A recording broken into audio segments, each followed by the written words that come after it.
Hello and welcome to Addicted to Lacrosse. This is Season 2, Episode 15. Today is Sunday, April 5th, 2015.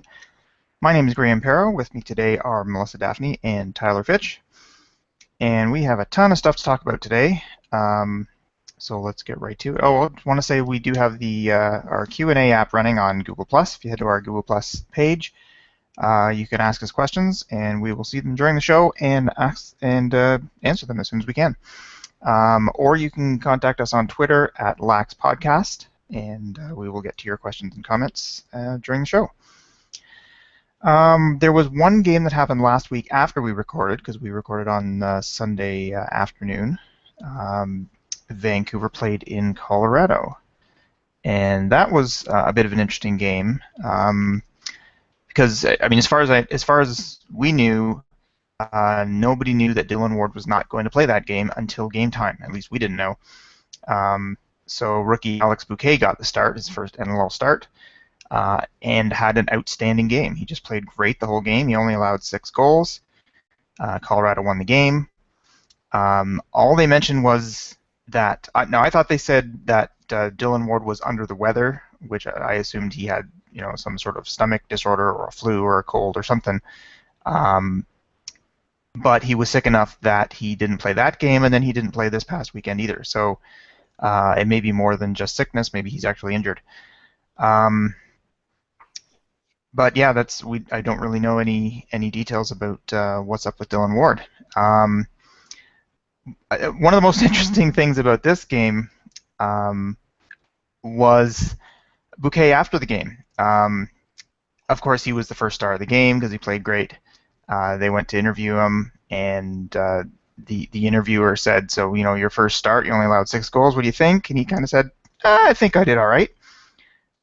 So started to win a lot of fans right there with that comment. And then a minute or two later, he said the other one that everybody's talking about, and that was something about playing in front of the best effing fans in the league. Of course, he didn't use the word effing. Perhaps forgetting that he was on live TV, or not caring at the time, or just being too caught up in the moment to worry about it. They just moved right on and didn't say anything about it. But of course, Twitter went wild, and so that was a lot of fun. To his credit, Bouquet issued an apology via the Mammoth website a few days later, which I thought was a really classy move. Yeah, Bouquet gained a lot of fans that night, I think, not only with his play, but just with the fact that he was obviously enjoying it, having fun, and yeah, he just had a great game and seemed to be really having a lot of fun. Melissa, did you see this one? I did. This was actually the Prout retirement jersey game, and so it was very interesting being there for this because attendance, like I had speculated before we went into the game, actually wasn't as good as it usually is. Sundays and Fridays, of course, for all the teams really aren't. And so it was a really nice ceremony, but you really kind of felt bad because you were, well, and maybe it's better this way anyway, that you really had just kind of the Mammoth faithful, that you didn't have a packed house of people who didn't even remember who Prout was. But it was a nice ceremony, and then the game started, and I think seeing Bouquet and net really caught everybody off guard because it was like, wait a sec, where's our starting goaltender? And you see him on the floor, and so we were wondering, was Bouquet getting the start because the Mammoth thought Vancouver was going to come out so weak that they wanted to start a new, test out Bouquet, or if maybe Ward was having some issues with his equipment and they were going to swap him out later. Like, we had no clue that he was even sick, so it wasn't something that was mentioned in game. But it was an exciting game. I think that Vancouver could have taken it away at any time, though, if they really would have stepped up. I didn't feel like Colorado was really playing that well. They actually were playing kind of lackadaisical to me. There was a lot of dropped passes, just a lot of sloppy play. But somehow, they had a great goaltender in net, and he was making some crazy saves. So I think him getting so excited that, he forgot what maybe little media training he's had so far and used an expletive on live TV. You know what? You can't fault him. He just, in his debut, essentially, he just kept a team to 6 goals. I mean, they have some powerhouse players on that team. So, yeah, you can kind of forgive him a little bit for, you know, forgetting what he was doing for a second there. What about you, Tyler? Did you see this one? Yeah, I was watching this game, and I have a question about the proud ceremony. Is like 20 or 30 minutes long. It was a big event, and I noticed that the stealth didn't come out and just sit on the bench, which kind of makes sense because they would just get cold sitting there. So I think they probably stayed behind and did a little modified warm up. And I was wondering if there was any sort of grumbling from the fans, like, hey, they're not respecting Proud or anything by the fact that they didn't come out. What was the feeling like in the arena? I don't know that most fans even noticed because everyone was so focused on the ceremony. I had definitely noticed because where we sit, we're on second tier, but we're basically behind the opponent bench. So I noticed that they hadn't come out, and they did give them both teams some time afterwards to actually do some warming up again. So that was kind of nice. But yeah, I think for the most part, most fans probably didn't even notice they weren't there. Cool. Yeah, so that game was a bummer for me. I totally saw Bouquet go in there. I was like, oh, all right, the Stealth can take this. And they did not capitalize on a rookie goalie being in cage. And it was unfortunate. I think that was a great opportunity for the Stealth that they blew. That's my only thoughts on that game. Yeah, I forgot about the Prout ceremony as well. I was watching that game on TSN 5 or TSN. I think it was TSN 5, one of the TSNs. And yeah, the whole thing was shifted for this half an hour ceremony, but it was a really nice ceremony. It was good to see, like we talked about last week, that Prout and the Mammoth have just thrown away whatever bad blood there was near the end of his Mammoth career. And it was great of the team to honor him. So yeah, bunch of other stuff to talk about before we even get to the million games that we had last weekend. Of course, the trade deadline was on Tuesday, so I know I was paying a fair bit of attention to Twitter and the transactions page on Monday and Tuesday, as much as my job would allow me anyway. Monday was the first sort of, I want to say, blockbuster. Andrew Suitor being sent from Minnesota to New England for Joel White and a second-round pick in 2017. And of course, this caused a bit of a storm with the Swarm fans, particularly with the Facebook posting where the Swarm announced the trade. There were a lot of people on there talking about how they weren't going to renew their season tickets and how could they possibly do this. And Suitor was the heart and soul of the team. And yeah, the Swarm fans were just not happy about this at all. If you look at the stats, they're probably gaining in that. I mean, neither White or Suitor is a goal scorer. They're both defensive players with a little bit of transition in there. Joel White will pick up more loose balls and get less penalty minutes. So from a purely statistical point of view, it was probably a decent deal for Minnesota. They get a second-round pick out of it as well. But Suitor wasn't popular with the fans because of his stats. His leadership was second to none. His heart and the fact that he was basically the face of the Mammoth, or the face of the Swarm. Yeah, so even if it is kind of a gain in terms of numbers, it was a really surprising deal because you're really ticking off an awful lot of fans. And if it was part of a big rebuild and they made 4 more deals, then I can kind of understand it, but they didn't. I mean, they made one other deal, which was fairly big, and we'll get to that in a minute, but it's not part of a rebuild, so I'm not really sure of the benefit of this for Minnesota. Melissa, what did you think? This really surprised me. When I saw this, my first reaction is, wow, I bet there's a lot of ticked off fans in Minnesota. This, to me, is kind of the equivalent of when the Mammoth traded Prout. And it'll be interesting to see if they have a similar result, because after Prout was traded, the atmosphere in the Pepsi Center was different. The team did struggle. You basically traded their leader, and that's what they've done. They've traded their leader, and we've seen some teams that really haven't come back from losing whoever was that person. I think even with the stealth, they're still struggling not having Zawicki back on there. So yeah, I think Minnesota may have looked a little too short term with this trade, and they may have traded more than what they got back. If they may have been looking at the stats simply. And if that's the case, maybe they can appease fans. But when you trade somebody who is that much of a fan favorite, yeah, I think a already struggling team really did just hurt their season ticket holder base. What do you think, Tyler? This one totally surprised me as well. When you only have 4 wins and you have continually struggling and not playing above 500 ball, I don't think it was Suitor's fault, but they had an opportunity to change something up in not a completely square trade, but a pretty fair trade. I think they needed to try something. And the other trade they made, which we'll get to with the forward swap, seems better than trading away your captain. But also New England traded away their captain, even though he's only been the captain for this 3/4 of the season. You don't really see captains swapped amongst teams very often. That really surprised me, that aspect of it. Like, you could take any 2 teams and say we're trading captains, and that would blow my mind. And so, yeah, mine was blown on this one. Didn't even hear any rumblings of it coming or anything.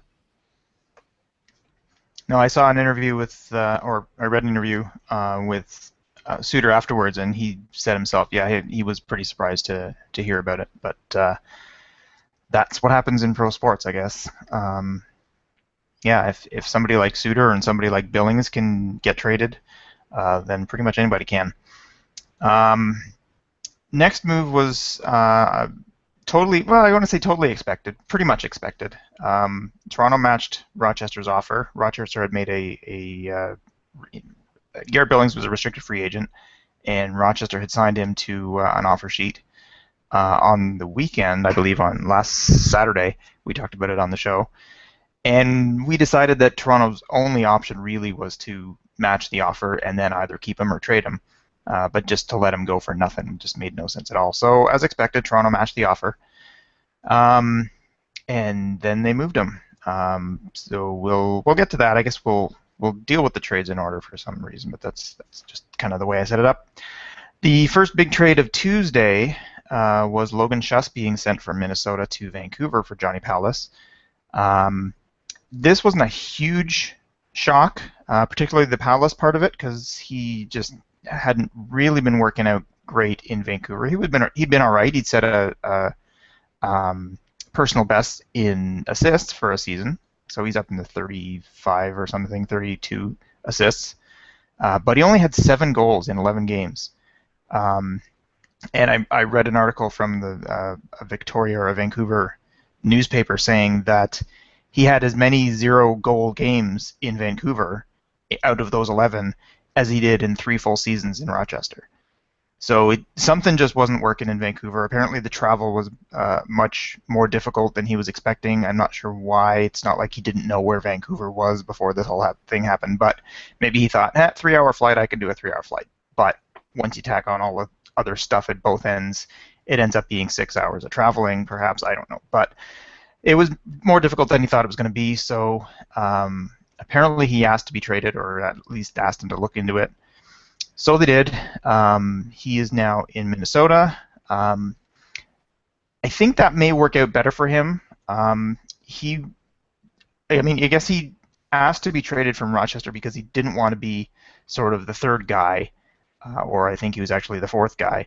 Because you have Cody Jamieson, you have Dan Dawson. They're obviously the top guys, and he's playing behind them. He didn't want to play behind them. So then he goes to Vancouver, and maybe they expected he and Reese Dutch to be sort of 1 and 1A or 1 and 2, and it ended up being Dutch was up there and Digby was up there, and then got Corey Small and he was up there, and so Powless was at least 4th.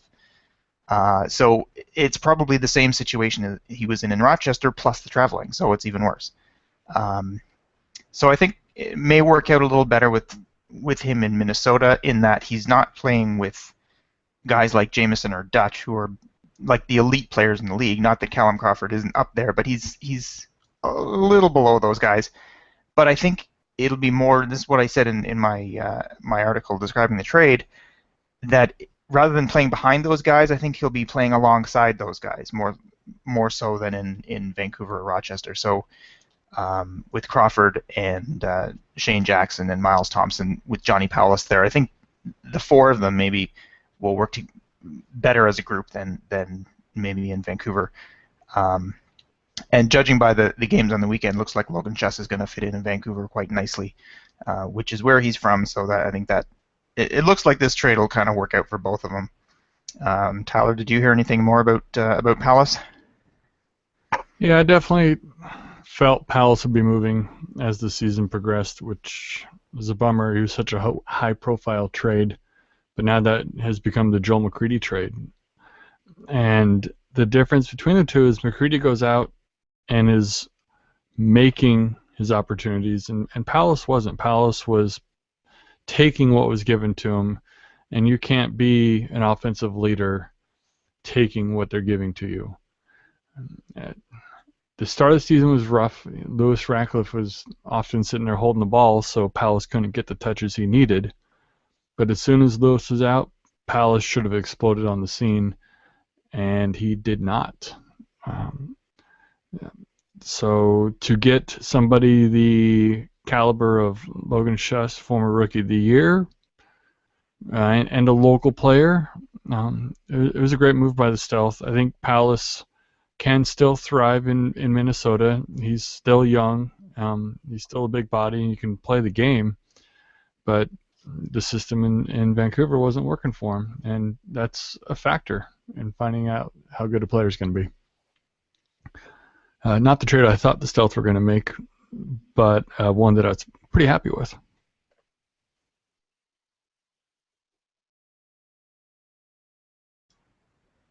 Melissa, how about you? Any thoughts? I think you guys actually hit on most of it. It was definitely kind of a surprising trade, but it's going to be an interesting one to watch. And I think if there was any desire for the trade, I think that's going to definitely make things a lot more smooth in the long run as well.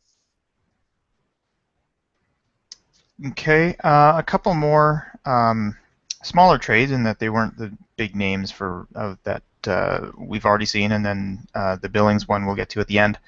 The Mammoth acquired Cam Flint from Minnesota for a couple of draft picks in 2016. Don't know much about Cam Flint. He hasn't played this year. He played, I think, 11 games or something last year for Minnesota.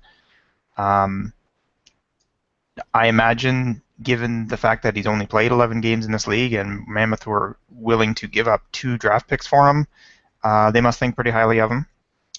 He lives in Vancouver. I believe he's a University of Denver alumnus, so he's probably familiar with the team and at least some of the players on the team. What else was there? Bandits sent Joe Resetaritz plus a draft pick to Rochester for Jamie Batson and 2 draft picks. A little surprised at this one just because I thought Joe Resetaritz was doing okay in Buffalo. He's not, Ryan Benesh. He's not Dane Smith, but he was getting some looks and picking up some points here and there. Maybe they just decided he wasn't getting enough looks and they should let him go somewhere else where he was going to.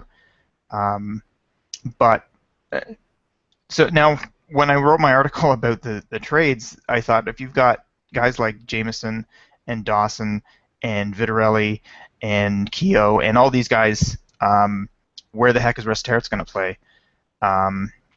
But Vitarelli is out. I think he's injured. I don't know how bad it is. So if he's out for any significant length of time, then Resetaritz is going to fit in pretty well, I think. And he got 5 goals in 2 games, so not bad for the Nighthawks. Jamie Batson is a defender, so his stats don't really tell us anything. He got 0 points. That doesn't mean anything. But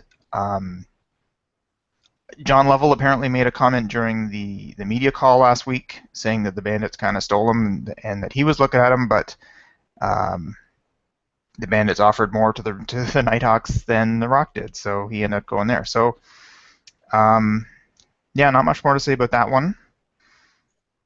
If you guys have any comments on any of these deals, feel free to speak up, obviously. The third one is Matthew Dinsdale heading from Calgary to Edmonton for a third round draft pick this year. Dinsdale, there was a lot of talk at the beginning of the season of Dinsdale kind of taking over for Scott Ranger and picking up a lot more playing time. And it didn't seem to happen, or if it did, Dinsdale didn't capitalize on it because he ended up with only a handful of points in the first few games, and then I don't think he played in the last few for the Roughnecks. So he's sent off to Edmonton and played this weekend, at least one game this weekend. I can't remember if he played both. I don't think he did. Yeah, so Calgary gets nothing right now other than a third round draft pick, which is a little surprising considering that's the only deal that Calgary made, and they're the last place team. You'd figure they'd be wanting to make at least a couple of trades to try and improve their team for the playoff run, and they're still in the playoff race, but believe it or not. But yeah, so they didn't improve their team unless they want to talk about improvement by subtraction. But I don't think Dinsdale played in the last 3 or 4 games, so it really won't make any difference to them. Yeah, Dinsdale is reunited in Edmonton with a few guys he played junior ball with, so he'll have some immediate chemistry there. That'll be nice for him. I think the rumbling I heard was Calgary was looking for maybe a goalie or something, and in a 9-team league, if you need something as important as a goalie, I don't think anybody's going to give it to you in the regular season. They're like, no, you can just finish this season out just the way you are, and we'll talk about it afterwards. There's no way they're going to get a key position like that, I don't think. And the final deal, Toronto sending Garrett Billings off to New England for Kevin Crowley. And it was odd because the first comment I saw on Twitter from Garrett Billings was that he was did he say surprised? I can't remember if he said he was surprised or just very disappointed to be leaving Toronto. He said, I thought I would be spending a lot of time here. And that seemed odd to me because pretty much everybody knew he was getting traded over the last month or so. Unless he maybe he just referred to the whole situation as being unfortunate. But in any case, he is now with the Black Wolves, and Kevin Crowley is now on the Rock. And considering Rob Hellier was out last week, he was out this past weekend, and now the rumblings are he's going to be out a couple more weeks, though he should be ready for the playoffs. It's not a bad thing that the Rock brought in a new righty to take his spot. Now, when he returns, we'll have to do some more shuffling, but it's not really that bad of a problem, honestly. Yeah, Garrett Billings looked pretty good in his debut with New England, wearing this big honking knee brace, but there's no way he's going to chance getting that thing injured again, so that's understandable. But yeah, he was making some plays. He scored a goal in each of the 2 games and had, I think, 3 assists in each of the 2 games. It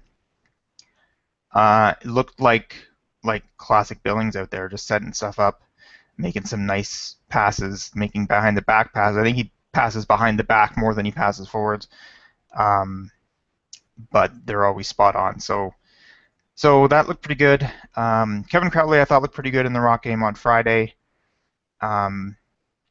We've talked about Crowley before and talked about how the fact that he was the number 1 overall draft pick and isn't really in that elite group that you might think if he was a number 1 draft pick that he kind of should be in.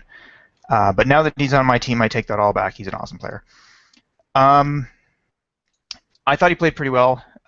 He played well. He played some defense. He wasn't sent out as a defensive guy, but there was some times when he was on the floor and had to run back and play defense, and he did a good job. It's probably easier when you're 6'4" and 220.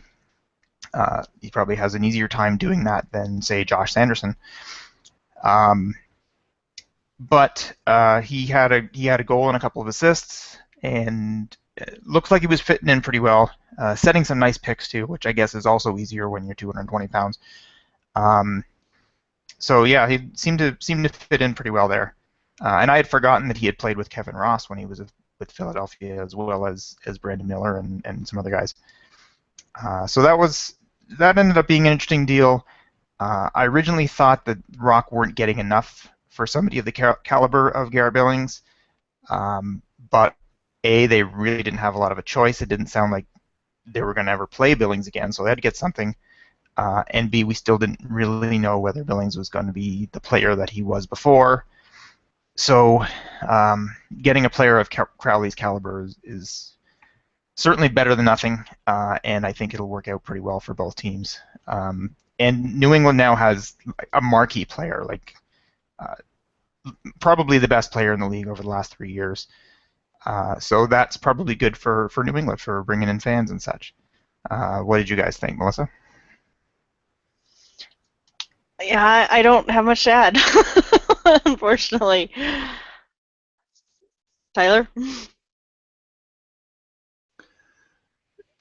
Yeah, the trade value of Billings was questionable because he was coming off an injury, but I mean, he showed up with 4 points a game. And player for player, getting a solid righty, that's a pretty good move for Toronto. It's way better than getting nothing and letting him go to Rochester. It was in division. I did think they'd send him out west to somewhere where they wouldn't have to play him frequently. But the potential upside of Crowley being a big body and when he's let loose and comfortable scoring tons of points, I think it's a pretty good risk to take by the Rock and a good value in return for Billings. That's my thoughts on it.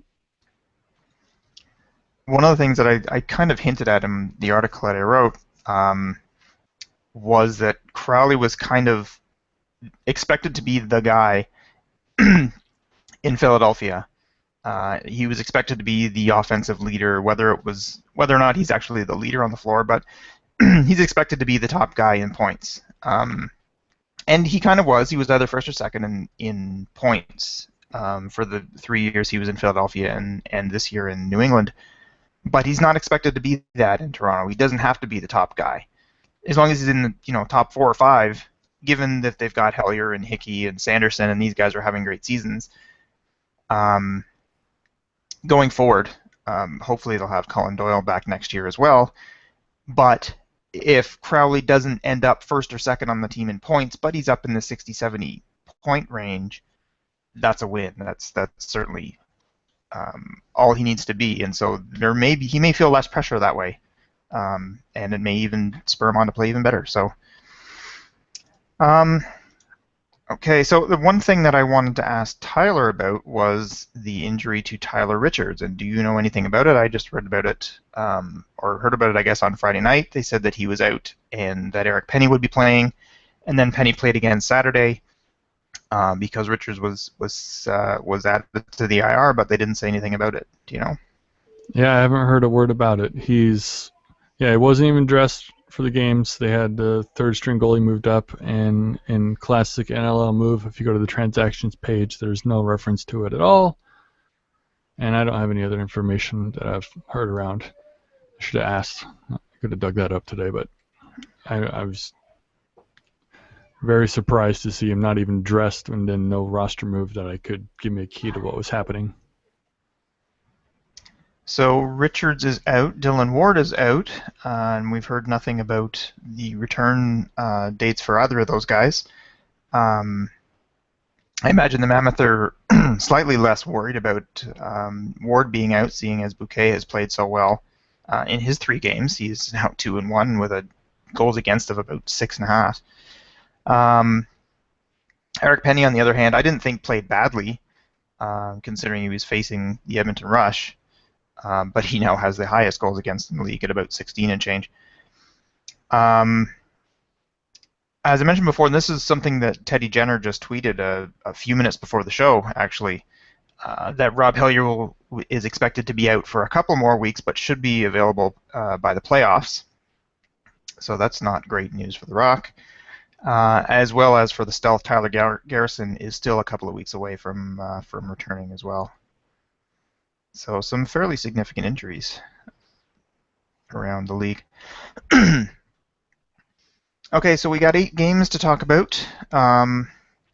Obviously, we didn't get to watch all of them, so we'll probably try and skim over a couple that we didn't see much of, just so that the show isn't 3 hours long.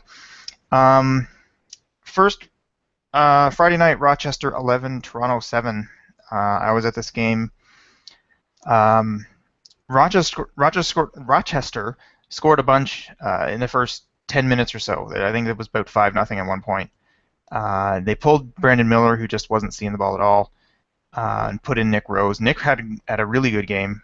I think he let in about 3 goals in 5 minutes or something in the second quarter, and we thought, okay, this is not going well at all.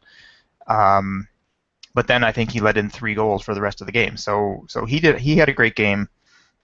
If it wasn't for the few Rochester goals at the beginning, Toronto was in it the rest of the game. Now, I honestly think they were outplayed the entire game, but not by a ton, and they really could have been in it if not for the sort of few goals at the beginning to put them back.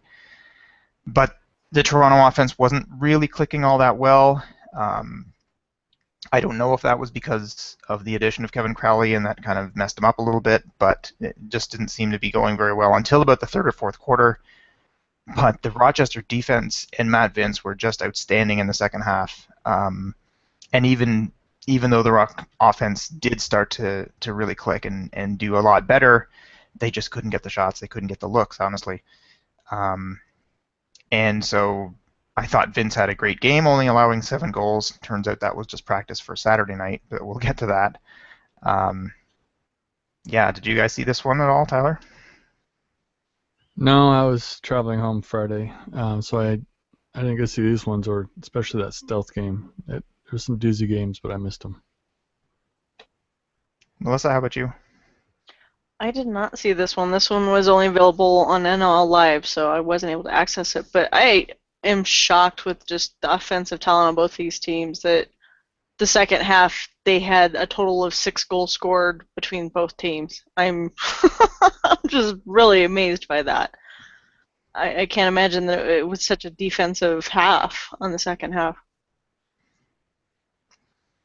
All right, moving on to Minnesota and New England. Minnesota defeated New England 12-8. This was in Minnesota. This was the debut for both Garrett Billings as a Black Wolf and Johnny Powless as a Swarm. For Billings, it was his first game in almost a year. Actually, today, April 5th, is the anniversary of his game in Vancouver where he got injured. So he was a year less 2 days away from the NLL. And he had a goal and 3 assists. Johnny Powless had a goal and 2 assists.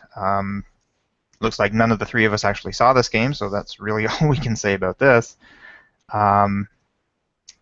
I meant to look up to see if there's anything else interesting in this game. Andrew Suitor played, got no points, but that's not unusual for Suitor. Yeah, not much else to say here. Yeah, I guess that's about it for that one. I did watch the Calgary-Colorado game. Actually, I only watched about the fourth quarter of it because I was on my way back from the Rock game. But if you're only going to see a quarter of this game, you want to see the fourth and overtime in this one. It was a pretty interesting game. So Bouquet started the game last week, as we talked about. He started this one as well. The difference is Ward wasn't even on the bench for this one. They had signed Zach Boychuk, I think, a week or 2 before as their third-string goalie, and so he was on the bench. Bouquet obviously had another great game. He only allowed 8 goals from the Roughnecks. And John Grant scored an OT. Melissa, you did mention you saw this one? I did see this one. Grant definitely had a good night. I think he had 5 goals total, including the game winner. It was an exciting game, but it was also kind of an enlightening game. For the way Calgary's been playing this season, to have this be such a close game was kind of a surprise. And it could be that Colorado and maybe even Calgary, they didn't want to put all of it out there since they were going to be meeting again the next night. But I just, for me, this is more proof of what I've been saying for a while now, that I just don't feel that Colorado is playing as well as their record actually shows. We've seen other teams where they can't seem to win, but they're actually playing really good. They just, a few bounces go the wrong way. And it was very interesting because my favorite ref was reffing this game, and it appears that he is a bigger hater of Calgary than Colorado. So we actually got some calls that went our way for a change, because LeBranch, you just never know what he's going to call and what he won't. And I know there was some complaints about how he was calling the face-off circle in both games he reffed, because he reffed a different pair of teams the next day. But I was surprised to see Bouquet in there again. I actually hadn't heard anything about Ward last week, so the fact that he was sick, it was interesting, and it's very interesting that they signed Zach, because apparently they knew it was going to be bigger than it was. But they did say on the television that Ward was injured, not sick, so that was interesting for me, coming and not really knowing it, because unfortunately I can't go to the Friday games, so I missed this one live. But as you expect between these two teams, it was hard fought, and so maybe because they were playing Colorado, it brought Calgary out of their funk a little bit. I just didn't feel like, for as exciting of a game as it was, I didn't feel like either team was really playing that well. So it was anybody's game, and I think Calgary very, very, very nearly snuck it away. Bouquet just made some phenomenal saves at the end. So this one was definitely Calgary's to win, and they just didn't quite do it. What about you, Tyler? You said you didn't see any of the Friday ones? No, but at least I picked it right. No, I thought they'd go to OT. They always do, and they did. It would have been sweet to see. It's on ESPN if you want to watch it post. Just saying. Yeah, I watched 3 games yesterday. I'm full at the moment. The next game also went to overtime, and I just noticed this now, and I hadn't picked this up before, but both games, the game-tying goal that actually sent it to overtime happened with less than 10 seconds left in the fourth quarter. In the Calgary-Colorado game, Dane Doby scored with 10 seconds left. In this game, it was Corey Small with 7 seconds left to send it to OT. And then Zach Greer fired a beautiful shot in overtime to win it for Edmonton. And as we said before, Tyler Richards is on the 10-day IR, so Eric Penny got the start. He then started the game on Saturday as well, and it looks like he'll be going next week as well, seeing as Richards is still out. I watched part of this game. When I came in, Vancouver was up, I think it was 9-4 at that time. And I thought, okay, well, I mean, obviously it's Lacrosse. This game isn't over, but Edmonton's going to have to do some work to get back in, and they're down by 5 already, and it's in the third quarter already. And then Edmonton went on a 9-1 run to take a 3-goal lead. And so suddenly, instead of Edmonton having to work hard to get back into it, Vancouver's going to have to work hard to get back into it. But they did. Vancouver came back to tie it, and then Edmonton went up again, and then Vancouver tied it again, like I said, with 7 seconds left, and we went to OT. So the fourth quarter of this game was all kinds of fun to watch. I thought Logan Schuss looks like he's fitting in nicely to the Vancouver offense. And yeah, so I mean, if you're gonna get rid of Powless and upgrade to, I don't want to say upgrade, but change to Logan Schuss. But Schuss looked like he was fitting in a lot better than Powless did. So far, I guess from that point of view, it was an upgrade. Yeah, I guess you guys didn't see this one though, Melissa? No, unfortunately, this was another one that was NL Live only. Although I was surprised to see the score. I mean, Vancouver, as we've talked about all season so far, they're very inconsistent. And it looks like Edmonton, or maybe some of the trades, kind of inspired them to really bring their A game. It looks like it might have been an exciting game in the second half. I would have liked to have watched this one. What about you, Tyler? Yeah, I was on a flight, landed, just started going through Twitter to see how the game went, and stealther up was like awesome. Then the stealther down. Um, Edmonton scored a goal with like 40 seconds left to take the 14-13 lead before the stealth got a goal with Corey Small like 7 seconds left. So I'm like, boom, and it was in my timeline. I was like, oh my, it's going to OT. Start hammering away on my phone to pull up the game feed, and they don't have a persistent login. So by the time I logged in and hit play, there's everybody congratulating Zach Greer. And I was just like, that close, I could have at least seen it. Then I watched a replay of it, and that shot was phenomenal. I think there's a handful of guys in the league that can make that move and then kind of be leaning the way they were and rip a shot over the goalie's shoulder. He's coming around right now.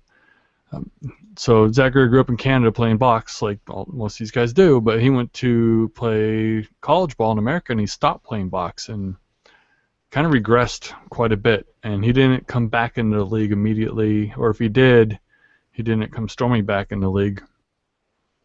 But as he's matured, he is becoming an elite forward, and he's living down in California away from the hotbeds and not like playing summer ball for indoor. So he has to train on his own and still is becoming a great player in the system they have in Edmonton. You know, just does what he needs to do, but he's getting 3 or 4 goals whenever the situation presents itself. I don't like having him in my division. I'd like to watch him play Eastern teams constantly. Something like that would be better than having him beat me on a shot like that. All right, Graham, what's the next game? The next game is New England Buffalo. So Garrett Billings scored another goal and another 3 assists, same as Friday night. They took a number of leads. Buffalo came back to tie it at least 3 times, but they never led the game. And then New England kind of, I don't want to say put it away, but they scored a number of goals and took up to a 4-goal lead midway through the 4th. The Bandits came back with 3, but just couldn't get that extra tying goal at the end, and New England ended up winning the game. I think Troy Cordingley said afterwards that it was their worst game of the year, but and I don't think they played great. I didn't think it was terrible, but New England certainly played better than they have, and I think that was their first win in quite some time anyway. I didn't see much of this one. I did watch it for a few minutes here and there, but I didn't see an awful lot of it. Tyler, I think you said you saw at least part of this one. Yeah, I pretty much watched this whole game, and it was a super inspired effort by New England. I think they took their experience the night before. It was really getting to know you for Billings and Suitor. Those are 2 big pieces to put into a lineup. And the New England decided, okay, we can do this. And they really showed no fear. They just came out, played their game, got a couple defensive scores in the 4th quarter there to kind of pull away, and then held on for dear life as Buffalo came back with some goals at the end. Buffalo fans blew my mind. A minute left, and you could see them actually walking up the stands, and they were down by 1. And they have a 20-second possession, doesn't go anywhere. New England gets the ball back, and they call a timeout, and you see more people leaving the stands. In a 1-goal game in the NLL, with 37 seconds left, 37 seconds left, I don't know. And before the final horn, Buffalo had the ball back and had 3 good looks at the cage, and there were people walking out on that action. Blew my mind to see people getting up like there was a rush to get out of there in a 1-goal game in the NLL. I love their fans in Buffalo. I always say just go there and open a store that sells orange things and you can retire. But they were not like game savvy or aware of what was happening, I guess. It really surprised me. That's really odd because the fans in Buffalo there's a lot of really rabid fans there, and they have been watching for a long time. It does seem really surprising that in a game that close, that they would be giving up and leaving. I have no other explanation for people in the lower level to be walking up the stairs with a minute left. I was really confused. But the other thing I noticed when I was watching that game is Garrett Billings came in and joined the team. He's historically number 13, isn't that right, Graham? That is correct. Yeah, and then Brett Manny has 13. He's like, I'm going to hold on to this. Thanks, though. Cracked me up. So Billings is now number 19. Let's see if he changes his Twitter handle. Okay, game number 6, I think we're on to now. We had a new record set in the National Lacrosse League on Saturday night as Rochester beat Minnesota 10-2. That's right, 2. This was a new regular season record. The previous regular season record was 3, set last week by the Rochester Nighthawks, of all people. The playoff record before was the Rock beat Philadelphia 13, I think it was, to 2 back in 99 or 2000. 2000, I think it was. This is before I was a season ticket holder in 2001, so I didn't see that. But so this is a regular season record, and it was so close to being literally a 1-goal game. It was 10-1 with, I have to look it up. I'm pretty sure it was 32 seconds left in the fourth quarter. Yeah, 32 seconds later. 32 seconds left in the in the fourth. It was 10-1. I did notice the commentators in this game specifically avoided talking about, let's set a record. They're so close to a record, oh my god, kind of thing. They specifically didn't talk about that at all. And then at the very end, Craig Rybczynski, I hope I'm saying that right, just did mention, oh, by the way, we've been trying not to talk about it, but the record for a regular season game is 3, and so we've only got 1 here. And 5 seconds after he said that, Ethan O'Connor scores to make it 10-2. Like we said, it's still a regular season record. It's still an outstanding game, and it did mean that Matt Vince allowed a grand total of 9 goals in 2 games this weekend. Which is a goals against of 4.5, and a goals against average of double that is outstanding. So 4.5 is just unbelievable. So congrats to Matt Vince and the Rochester defense. On the upside for Minnesota, they only allowed 10 goals to Rochester, so that's not too bad. And another thing I wanted to mention was I just cannot listen to Chris Driscoll anymore. I've tried. The guy knows lacrosse. There's no doubt there. As we say, he's forgotten more about lacrosse than I will ever know. But I can't listen to him doing the commentary. Everything is real. This guy was real good. He was looking real strong, and he's such a Rochester homer that he starts talking about things that are unfortunate, or this was a bad situation. Well, it was a bad situation for Rochester. It may not have been a bad situation in general. And yeah, I mean, he'll say, Rochester got away with a penalty there, and because it wasn't called. But more often than not, things that go for Rochester are really great. Things that go against Rochester, well, they just shouldn't have happened. And it's getting painful to listen to. And I wanted to see what happened at the end of this game if it was going to actually end up being a one goal performance for Vince. So I ended up watching the rest of it, but I seriously thought about turning it off and going back to the Bandits game. Melissa, did you see this one? I did not see this one, and I'll be honest, if I would have known the score, I probably wouldn't have tuned into this one anyway, but this one was only on NL Live as well. But it's amazing because Minnesota's had some huge comebacks, so to see them have such an opposite result, you look at their shots on goal and they're almost identical, but the score is there's so much disparity there. I'm really kind of flabbergasted, and maybe they were just tired from the night before. I really don't know. We've had so many low-scoring games this season, and so many really high-scoring games this season. it really is an odd year.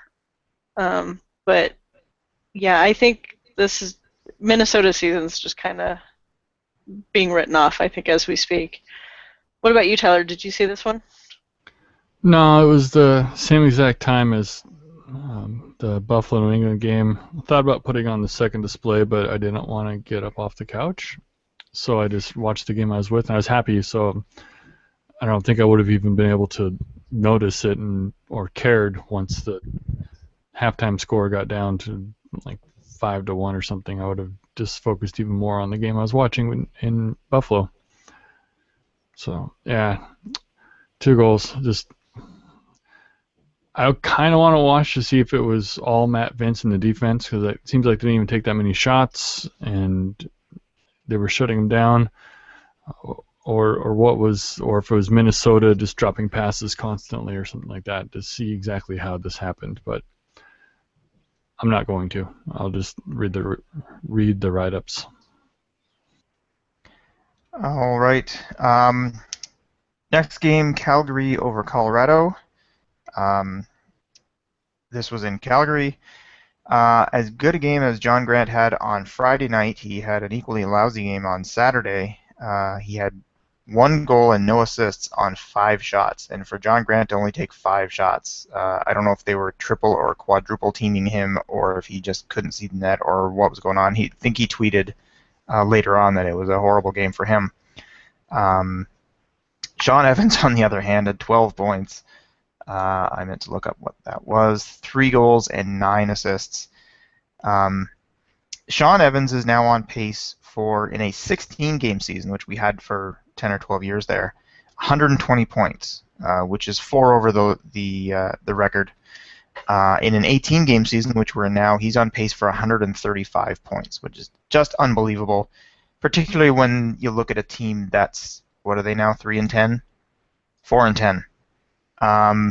Dead last place, 4-10, fighting for a playoff spot, and it's not completely out of the realm of possibility, but likelihood is they'll be the 4th place team in the West, and he's still by far the scoring leader in the league. That's unbelievable. Yeah, so where was that? Yeah. So John Grant did not have a great game. Sean Evans did. I didn't see this one. Tyler, did you see this one after the Buffalo game was done? Yeah, I flipped it on as soon as Buffalo was over, and good game to watch. I really wanted to see Colorado take this game as well and further lock in their spot in the West and keep Calgary down, but it didn't work out that way. You mentioned Evans' 9 assists. That actually tied the Roughnecks single-game record of 9 assists, and Evans had it in the 3rd quarter, and then after that pace of having 3 a quarter, failed to get another one in the 4th and own that record to himself. Had a few empty netters at the end of the game. Nothing too wild. Jeff Snyder was back playing this weekend. I'd mentioned last week that he'd been out for a month and it was hurting them, and he returns, and they almost beat the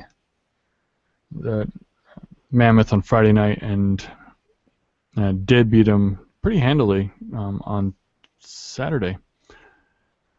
One thing I forgot to mention during the Swarm game, because I don't know, it was such a bad experience, is as bad as that game was and as bad as they seem throughout the season, they still have more wins than the Stealth or the Roughnecks, and also more than the Black Wolves. So they seem like they're on this disaster course, but they've got 5 wins.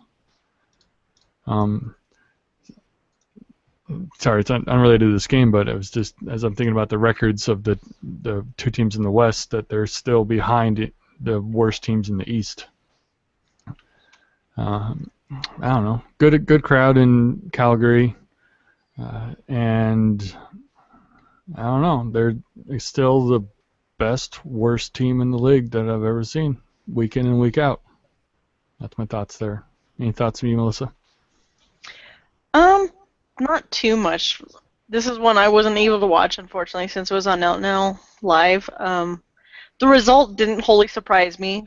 After watching Friday's game, I definitely wasn't surprised. I just thought it was going to be reversed.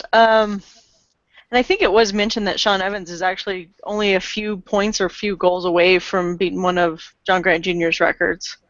I don't remember what it was. I neglected to write it down. But to see that John Grant Jr. only had 5 shots, it does make you wonder. Maybe he just was too exhausted from the previous night. I don't know. Maybe he was a few steps behind.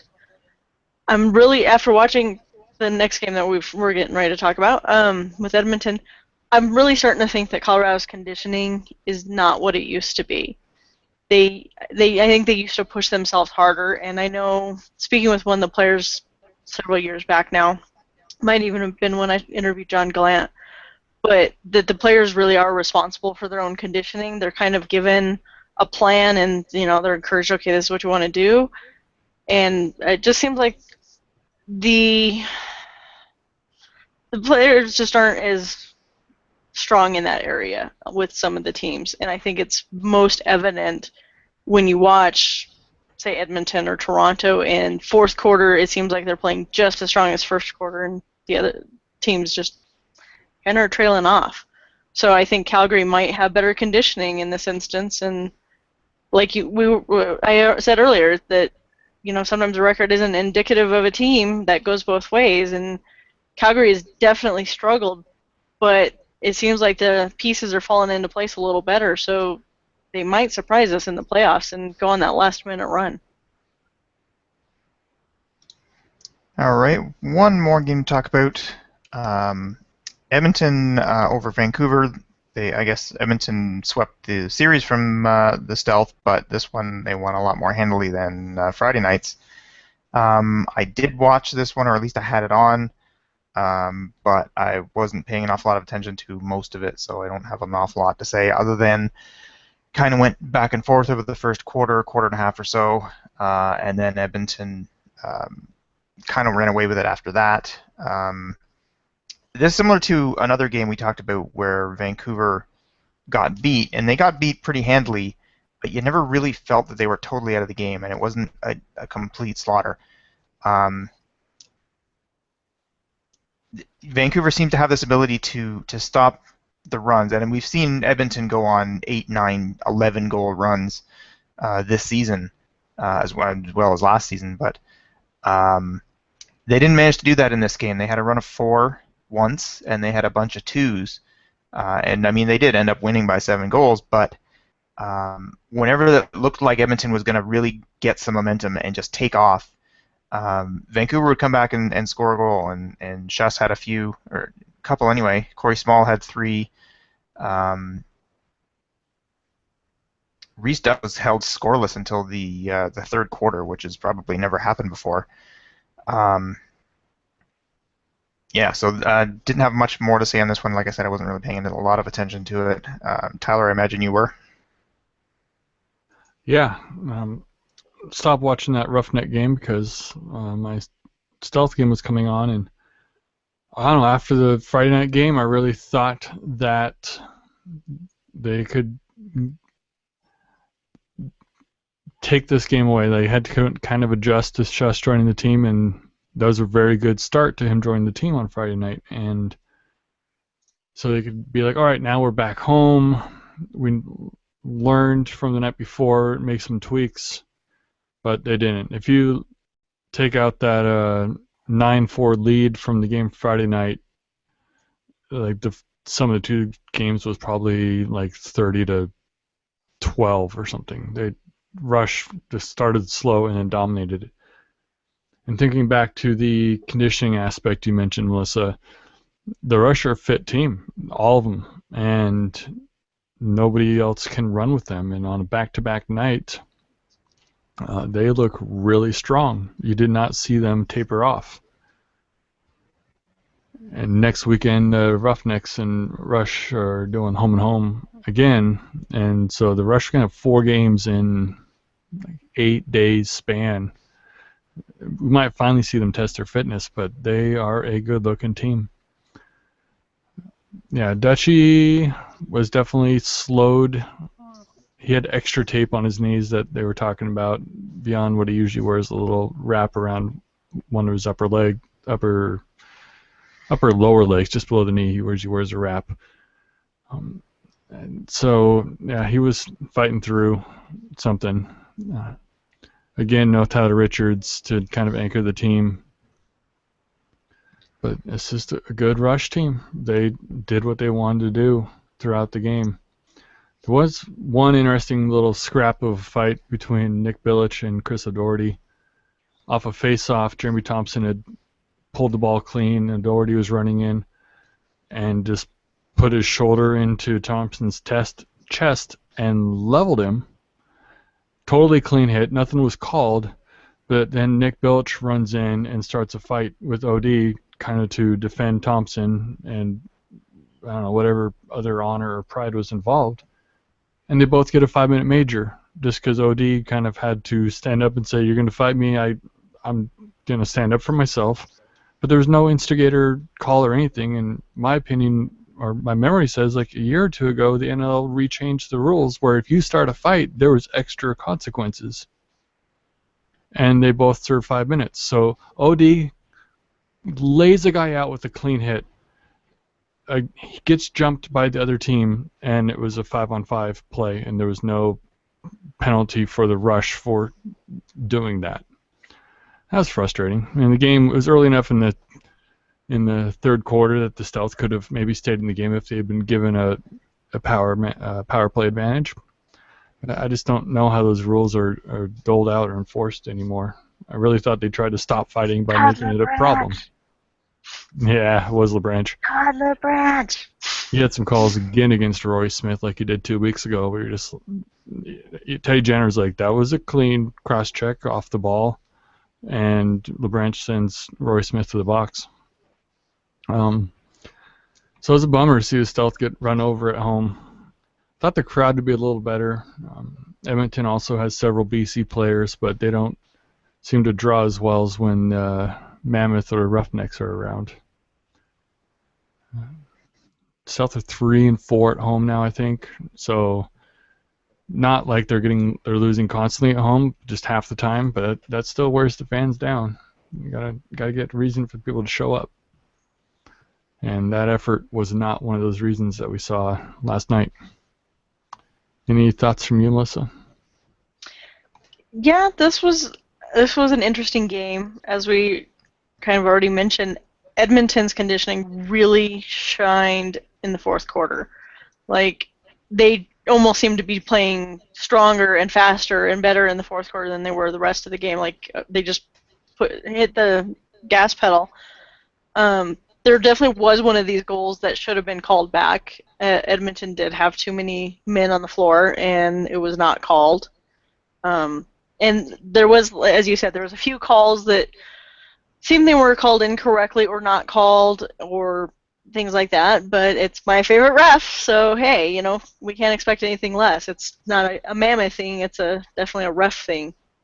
Players do not know what to expect from him. It was definitely mentioned specifically by the announcers about the face-off circle that he kept calling things that other refs don't, so that the players were struggling a little bit in the face-off circle. I think that Vancouver definitely could have had this game, but, and maybe if they wouldn't have played the night before, they wouldn't have been playing as strong, or they might have been playing stronger. Edmonton might have brought that out of them. It was definitely an interesting game. There were some really nice, just beautiful goals. But it was one of those ones for these two teams, it definitely tapered off. It didn't have the same excitement that some of the other games did. But it was definitely a good game to watch. It really makes me wonder what's going to go on with Vancouver, because the score looks really big, but Penny actually wasn't doing as bad as the score would lead you to believe. He was definitely hung out to dry, especially in the fourth quarter. But, maybe a few more games, he actually might be a stronger goalie, depending on how long Richards is going to be out. But he definitely was struggling, I think, a little bit against Edmonton's offense. They definitely, early in the game, they seemed to find their spot on him, and they just kept going after it, and it seemed like every time they shot at that spot, the goal went in. So that's definitely something he needs to work on. Apparently, he's a little weak on his glove hand side. But we'll see how if he's going to continue in net for a few more weeks, how he might do. But I think if Edmonton's conditioning really is their key right now, then they have huge strides ahead of the other teams. It's going to be exciting going into these last, 4 or 5 games? I remember thinking it was a little odd that Teddy Jenner was mentioning on the air. Well, everybody seems to be shooting over his left shoulder, and that seems to be his weak spot. And I remember thinking, you don't tell people live on the air what the guy's weak spot is, but then at the same time, well, I noticed that. And if I noticed that, I'm pretty sure Derek Keenan noticed that. So it's probably not a big secret, given how the first part of the game had gone, that this was where Penny was having some trouble. And the players just kept going there. So I'm sure that's something he's working on right now. Okay, we'll get to our predictions and then make some calls for the games upcoming this weekend. Not quite as busy this weekend. There are only 6 games instead of 8, but still a lot of stuff happening. Each of us went 5-3 last week. We got different games wrong, I believe, but 5-3 is not too bad. Overall, Tyler is now at 32-29, and I've caught up to Melissa. We're now tied at 34-27. With only maybe 20 games to go left in the season, so we're all above 500, so that's not bad. Okay, so we'll go over next week's games. I'll just mention pretty quickly what I have thought about. Vancouver and Toronto, I'm going with the Rock on this one. Like I said, I thought their offense was a little shaky in the first half of the Rochester game, but looked pretty good in the second half. They just couldn't get by Matt Vince and the Rochester D. I don't think they'll have as much of a problem with the Vancouver D, especially if Tyler Richards is not back yet, which it doesn't sound like he will be. And with Tyler Garrison still out, that's good news for the Rock, I suppose. Edmonton and Calgary play back-to-back. First game is in Calgary. The second game is in Edmonton. I have a feeling this will be a split. I'm hesitant to call it a split because I don't know who's going to win which game. So I'm going to kind of game the system here and just call Edmonton for both.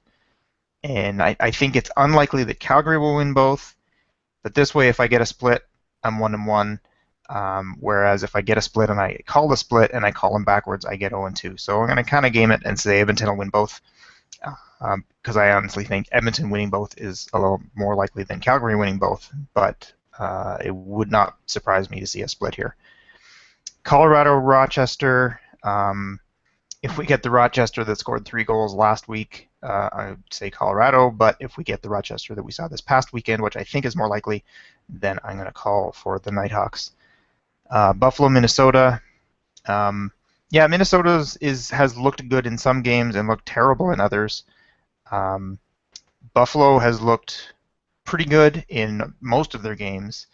I haven't seen too many of their games where they've really looked great or really looked terrible, but they've kind of been middle of the road all the way along. So I'm going to call for Buffalo on that one.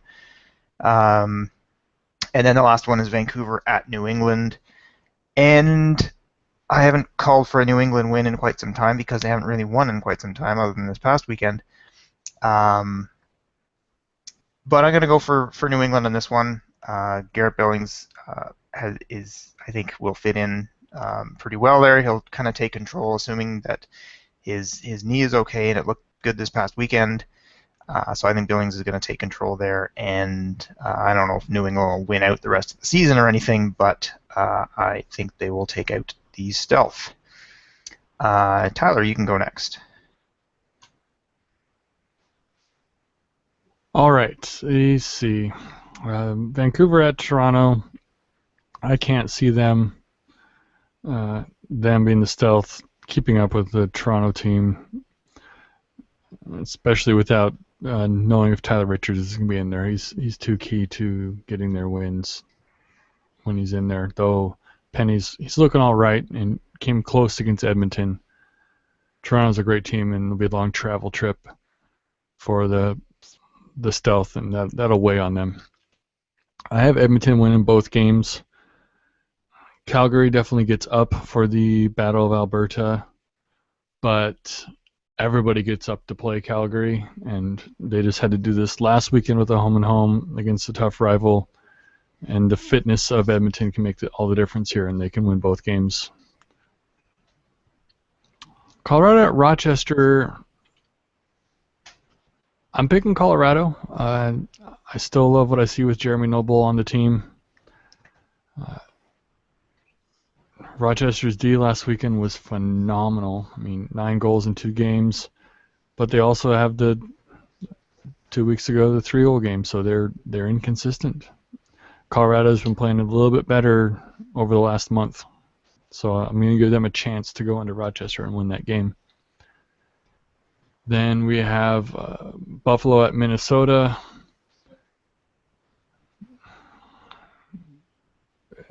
Two goals last week from Minnesota doesn't give me any reason to pick them. I think they made trades to make something happen, but they're not looking great for the team at this moment, even though they had a win right after the trades against a lesser New England team. But I can't see Buffalo losing this game. And finally, Vancouver at New England. Currently a battle of 4-win teams. The Stealth could have a minor miracle and beat Toronto and have 5 wins, but 2 pretty evenly matched teams.